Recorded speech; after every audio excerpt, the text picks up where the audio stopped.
international affairs editor Leela Jacinto joins me in the studio to unpack a bit more what's been going on in Ukraine. Hi, Leela. Good to see you. So this attack on Sumy comes, just days after U.S. Special Envoy Steve Witkoff met with Russian President Vladimir Putin in Russia. So what do we make of the timing of this attack?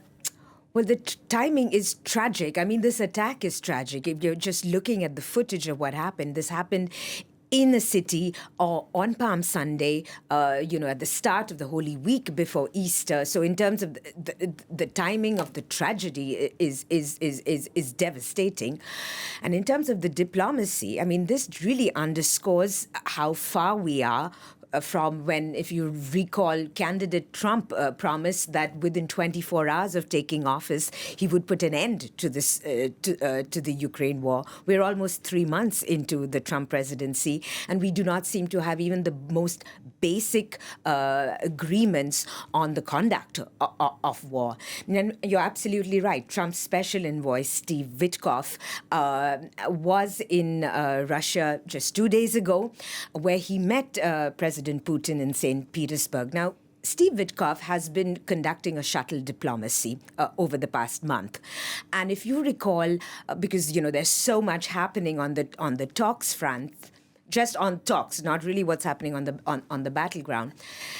The White House announced a deal in Saudi Arabia after U.S. delegations met with Ukrainian delegations and Russian delegations. And in Saudi Arabia last month, they announced what we call a ceasefire deal, but it was a tentative agreement, to use the official term, of a 30-day pause in the fighting and no strikes on energy infrastructure and allowing shipments in the Black Sea. Now, even so it was a very thin agreement per se, and there was not an agreement on the frontline battling. There was not even an agreement to avoid targeting civilians. What this agreement basically had was, the White House said, was a pause on attacking energy and infrastructure. Russia conflated it to energy infrastructure. And pretty soon after this deal was announced, Ukraine accused Russia of breaking the deal. And even on the Black Sea agreement, the Russian fleet is destroyed in the Black Sea. And a Black Sea agreement was actually done on the year that Russia launched a full-scale invasion. This was in 2022. And that deal fell through because Russia, the very next year, failed to have an extension. So there have been very, very few gains of nearly 3 months of ceasefire talks. And what is evident is what Ukrainian President Zelensky tried to warn Trump when he had that infamous meeting, if you remember, at the White House Oval Office. What Zelensky was trying to tell the Trump administration is that Putin cannot be trusted on his agreements because he has broken several ceasefire agreements in the past.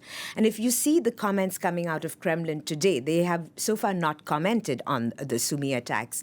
But the Kremlin spokesperson, Dmitry Peskov, basically said that everything is going very well on the negotiations, and it is impossible to expect any instant results. So what's happening is a classic Moscow tactic, which is a stalling tactic, because Moscow has calculated that it's playing the long game, and they are just stalling.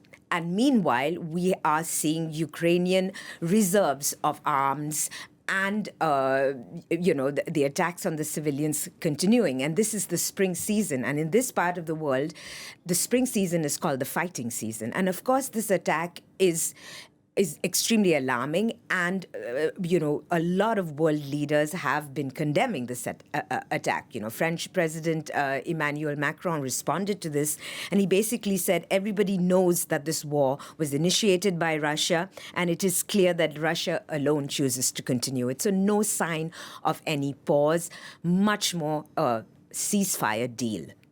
And fill us in on Europe's role in helping Ukraine.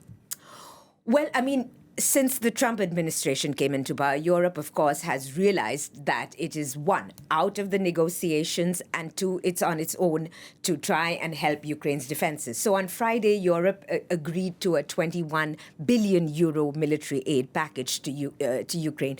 Europe and the France and UK have an initiative to have a reassurance force in Ukraine. The problem, though, with Europe, is that it has the resolve. And it has shown a fair amount of unity on Ukraine. But what it needs is really capacity, and especially capacity for air defenses, which is what we have seen has failed Ukraine today.